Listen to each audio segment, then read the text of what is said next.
Halo Sobat Lockdown, gimana kabar kalian? Siapapun kalian yang berhasil ngeklik video ini, semoga diberi kesehatan selalu. Amin. Biasanya The Lockdown mencari film yang ada mata-mata tipisnya. Tapi kali ini, buat kalian yang mencari itu, I'm sorry bro. Karena film yang akan kita bahas kali ini berjudul John Q, yang katanya sebuah kisah nyata di Amerika tentang seorang ayah yang berjuang untuk anaknya agar mendapatkan transplantasi jantung. Oke, tanpa berbanyak bacot lagi, kita mulai filmnya.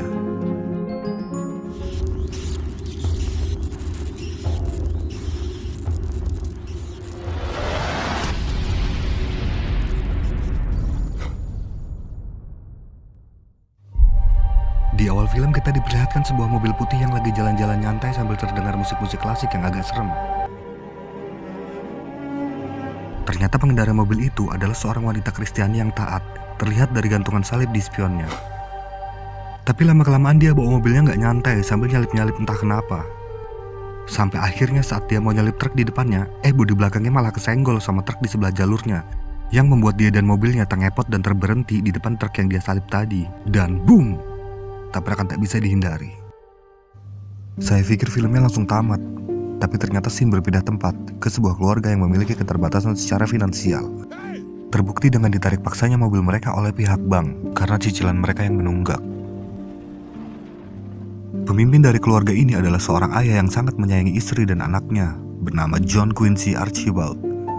Dan John mempunyai seorang istri yang setia bernama Dennis.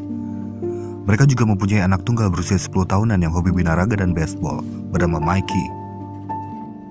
Di sini John dan Dennis sempat bertengkar kecil karena perekonomian mereka yang memburuk. Dan Dennis juga ngambek sama John yang gak bisa bayar cicilan mobil mereka. Tapi suasana kembali menyenangkan saat John dan Dennis mengantar Mikey ke sekolah dengan saling bercanda dan main tebak-tebakan bersama. Lalu selanjutnya kita diperlihatkan kegiatan John yang sedang bekerja sebagai buruh pabrik. Di sini John memiliki seorang teman yang nasibnya juga tidak jauh berbeda dengannya. Setelah selesai bekerja, John sempat cerita ke temannya tentang mobilnya yang ditarik bank, dan dia ingin mendapatkan pekerjaan tambahan. Lalu dia pergi untuk mengikuti perekrutan perusahaan lain dengan ditemani temannya itu. Sampai di sana pun nasib baik belum memihak pada John, alias John ditolak secara halus. Keesokan harinya John dan Dennis menonton Mikey yang sedang bertanding baseball. Layaknya orang tua yang bangga pada anaknya, John dan Dennis bersemangat sekali berteriak-teriak untuk membagi semangat mereka pada Mikey. Lalu tiba-tiba di sini semua orang dikejutkan oleh Mikey yang jatuh pingsan saat tengah pertandingan lagi seru-serunya.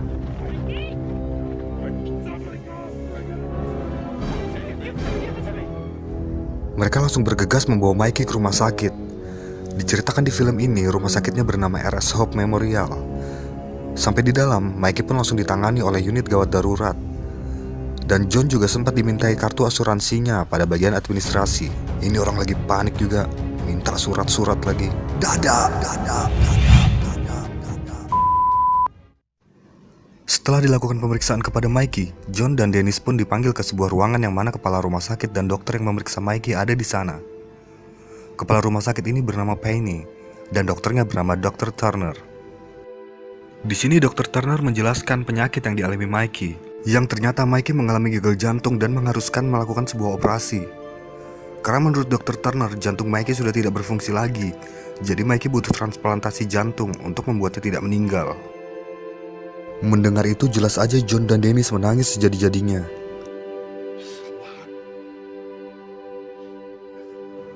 Lalu kepala rumah sakit menambahkan kalau transplantasi jantung juga tak mudah, yaitu harus mendapatkan donor jantung dengan darah dan ukuran yang sama. Yang berarti nama Mikey harus masuk dalam daftar donor jantung. Dan sebelum masuk ke dalam daftar, John harus melunasi seluruh biayanya sebesar $250.000. Di sini John sempat kesal karena setelah ditelusuri latar belakangnya oleh pihak rumah sakit, John tidak memiliki asuransi dari perusahaannya dan hanya memiliki tabungan $1.000. Nah, hitung sendiri dah tuh. $1.000 terus butuh $250.000. Setelah pembicaraan itu, John dan Dennis pergi dan berencana memindahkan Mikey ke rumah sakit yang lebih murah. Tapi tiba-tiba ada seorang perawat yang mengejarnya dan menjelaskan kalau mereka berada pada rumah sakit yang tepat. Karena dokter jantung terbaik ada di sini. Maksudnya si Dr. Turner tadi. Jadi di sini John mengusahakannya dengan menemui HRD di kantornya untuk mengurusi asuransi. Di sana John dijelaskan kalau dia hanya pekerja paruh waktu yang hanya bisa memiliki asuransi tingkat bawah, yaitu bernilai $20.000 aja.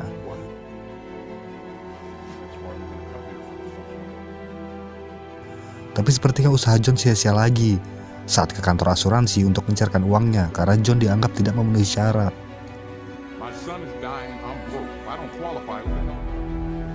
John yang mulai putus asa di sini langsung menjual barang-barang rumahnya, mulai dari properti rumah, cincin kawin, sampai mobil lamanya yang biasa ia gunakan untuk bekerja dan mengantar Mikey ke sekolah. Lalu tiba-tiba Dennis menelpon dari rumah sakit dan mengatakan kalau rumah sakit akan memulangkan Mikey karena ternyata si John sudah melewati batas waktu pembayaran.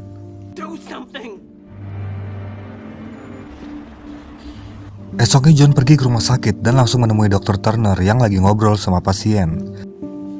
Saat sedang berbicara empat mata, John mencoba bernegosiasi dengan dokter yang lagi tidak menemukan jalan keluar sama sekali. Akhirnya John yang gelap mata langsung menodongkan pistol ke Dr. Turner dan menyuruhnya untuk membawakan Mikey jantung yang baru. Lalu John membawanya ke UGD dan membuat semua orang panik dan lari saat John menunjukkan pistolnya. Jadi di sini John membajak rumah sakit sisi UGD bersama beberapa orang di dalamnya yang gak sempat kabur. Ada orang random yang tangannya berdarah, security gay black sama perawat cowok, perawat cewek yang hari pertama kerjanya, ibu-ibu Spanyol bawa anak, pasangan suami istri yang mau melahirkan, sama dua pasangan muda yang selengean. Di sini John yang membajak rumah sakit langsung membuat semua orang yang gak sempat kabur ini mendapatkan perawatan gratis dengan menyuruh Turner dan para perawat rumah sakit untuk menyembuhkan mereka. Dan John juga menyuruh security mematikan CCTV dan mengunci semua ruangan. Tidak memerlukan waktu lama, polisi pun datang mengepung rumah sakit. Dan letnan polisi di sana yang bernama Frank langsung menghubungi radio HT yang ada pada security. Kemudian John bernegosiasi dan meminta Frank untuk mengatakan kepada Payne, si kepala rumah sakit, agar memasukkan nama anaknya ke daftar donor jantung. Jika tidak, John mengancam akan membunuh salah satu Sandra. Sementara setelah itu, John di dalam sini malah saling bercerita tentang kehidupan bersama para Sandra sambil nungguin istri salah seorang Sandra melahirkan. Dan juga ngobrol sama dua pasangan selengean yang ketahuan bohong karena mereka ngakunya kecelakaan, tapi ternyata mereka berkelahi dan membuat tangan ceweknya patah. Ini pembajakan dan penyanderaan, tapi kok damai bet.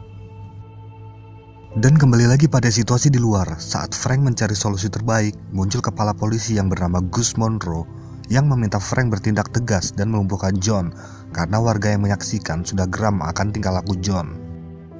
Jadi Frank nelpon John dan menyerap keberadaannya, disaksikan juga oleh Penny yang sudah datang. Di sini Frank meminta melepaskan salah satu Sandra dan John menyetujuinya. Ketika John mau melepaskan para Sandra wanita keluar, tiba-tiba si cowok selengean tadi menusuk bahu John. Dan pacarnya bukan yang ngebantuin, tapi malah nyerang cowoknya karena sakit hati, yang membuat para Sandra lainnya ketawa ngeliat itu. Lalu John tetap melepaskan sepasang suami istri yang baru melahirkan dan ibu-ibu Spanyol yang bawa anak. Sampai di luar wartawan bertanya tentang situasi di dalam, tapi para Sandra menjawab dengan bahagia dan berkata kalau John adalah orang yang baik. Lalu di sini kita diperlihatkan momen John yang sedang menelpon anaknya.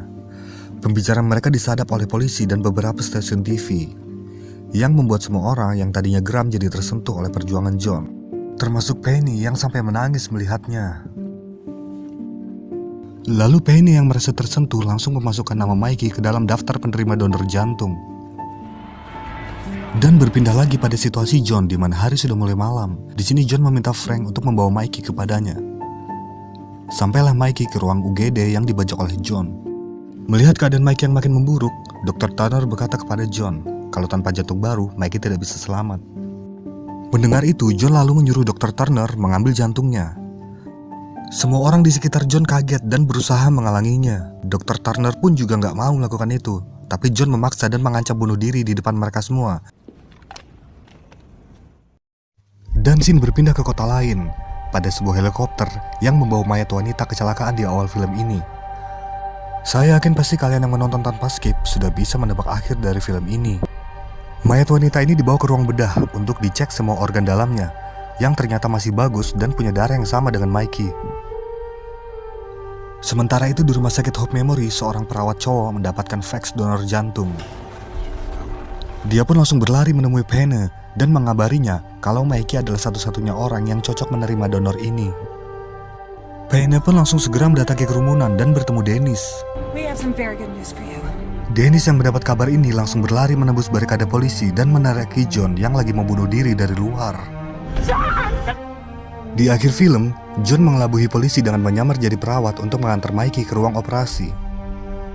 Operasi Mikey pun berjalan dengan lancar sampai jantungnya berdetak kembali. Lalu tak lama Frank datang ke ruang operasi dan memberikan borgol ke John sambil tersenyum. Setelah semua kejadian ini, John Q diberitakan sebagai pahlawan yang mengubah sistem kesehatan dan asuransi. Dan John tetap dinyatakan bersalah atas pembajakan dan penyanderaan. Tapi inilah insting seorang ayah yang mau mengorbankan segalanya, bahkan harga diri dan nyawanya demi anak. Terima kasih sudah menonton, jangan lupa subscribe.